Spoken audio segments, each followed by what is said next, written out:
Landers, YouTube. Hey, guess what? Seems to be review week, evidently. And, I was really looking at this game, and I was avoiding doing a review on it for a long time, actually.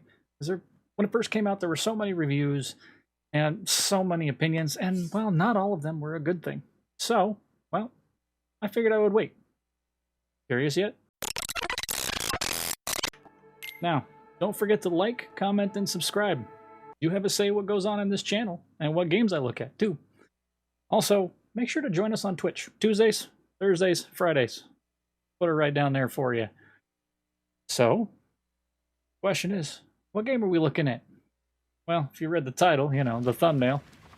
After 21 patches, that's right, there's been that many, and a brand new character release, kind of a DLC, we're going to be looking at Marvel's Avengers. A lot of S's. Plus, main thing we're going to be looking at is the Taking Aim campaign with Kate Bishop.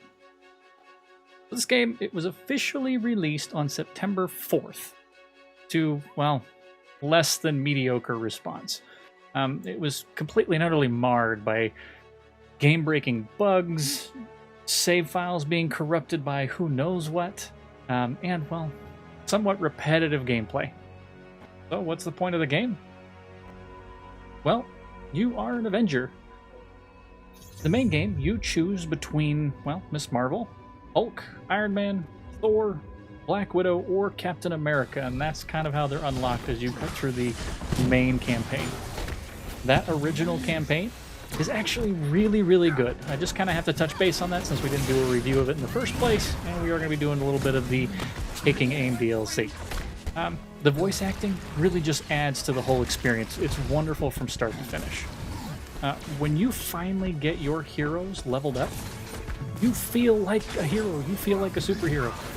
Being able to use the Hulk and pick two people up and smash them together, and then at the end of that, throw them across the map, it's actually really, really gratifying. So, that is the base game. How about Taking Aim? Taking Aim is the storyline for Kate Bishop, as she hunts for her friend and kind of mentor, Clint Barton. You know, both of them are known as Hawkeye, wear purple, run around with bows and arrows. So, yeah, it's those two. We briefly went over the gameplay for the base game, so how about Kate Bishop's? Well, the Taking Aim campaign, that's hard to say, played really, really well. Leveling up Kate Bishop was a great time, and she fits as a character of her own. Running around shooting more AIM robots with a bow and arrow was a lot of fun, and you could honestly go 4 different ways with her character.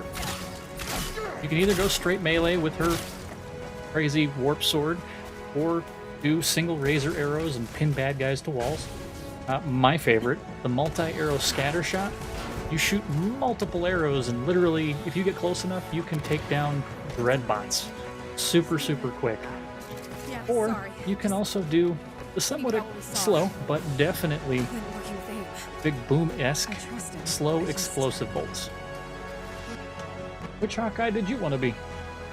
There is no new music to this game, or to the DLC, and, well, all of the existing songs basically sound like it's plucked right out of the MCU.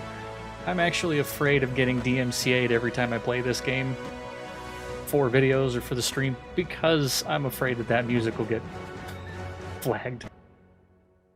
But the surround sound is done very, very nicely, which places you right into conversations. You'll hear people talking on one side and you'll turn and they'll rotate all the way around.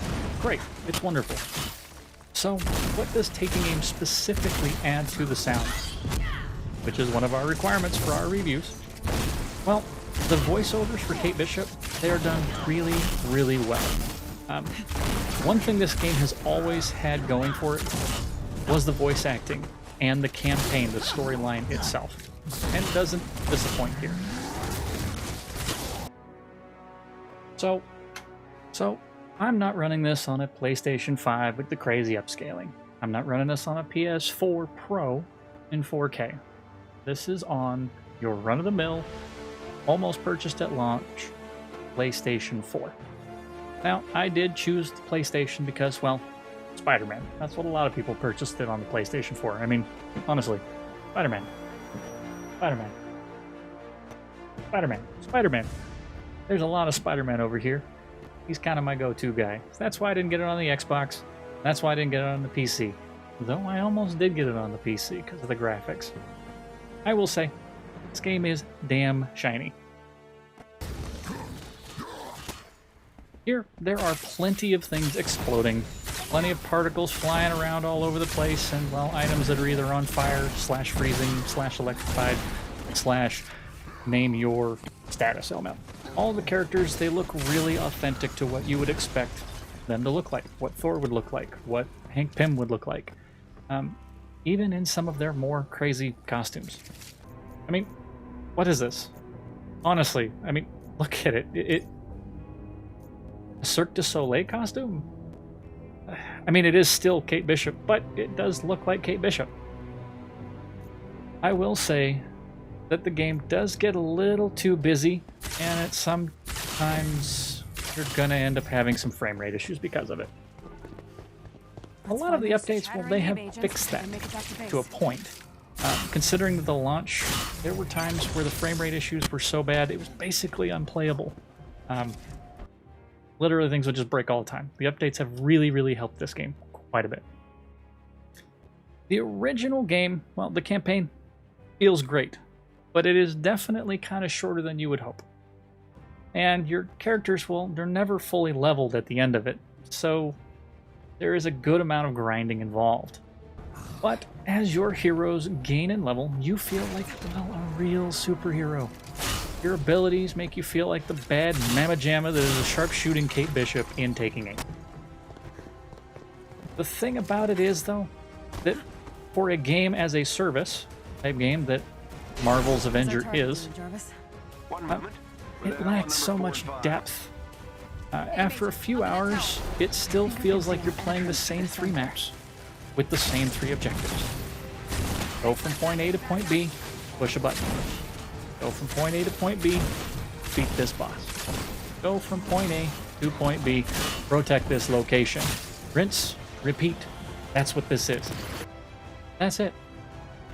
So, what do we think about taking aim and Marvel's Avengers? There's that S again. Honestly, I think the game is a lot of fun, and conceptually it has a lot of room to grow. The campaign is what makes the game. Honestly, it does. With the voice acting, and how well each superhero plays makes me want to keep playing. When you are Captain America and you are able to perform takedown after takedown after takedown, you feel kind of like a badass. With Kate Bishop, it was the same thing. I felt with her, she was a wonderful ranged addition to the team members. And I loved playing it. The game lacks endgame content greatly. It feels like I am just grinding away and not truly accomplishing, well, anything in the end. What is my recommendation? Wait. It actually hurts to say it because I like Marvel, because I want this game to be good. It needs variety. It needs depth. It needs endgame content. And right now, it feels like you're looking at a teenager in a cheap Spider-Man costume with a $60 price tag. It needs to grow up, and it needs to get a real suit. So, YouTube, you agree with me? Or have you played this game, and do you like it or dislike it? Let me know in the comments below, and let me know what you want to see in the next video. We'll see you next time. Thank you once again, YouTube, for watching the video. I really do appreciate you. Hey, if you liked what you saw, don't forget to hit that subscribe button and the little bell to get notification when we go live with a new video. That's every Sundays. Also, like and comment on that video you just watched. I want to know what content you want to see, what content you want me to do. I mean, this is your channel. This is your community. I do this for you. Also, right over here, that's right, those are the social links. I do things IRL in those as well. A little different from what we do here, and A little different from what we do, last but not least. Twitch on Tuesdays, Thursdays, and Fridays. Also better known as Beers Day over the channel. 3 to 7. Come have a beer. Join the Landers.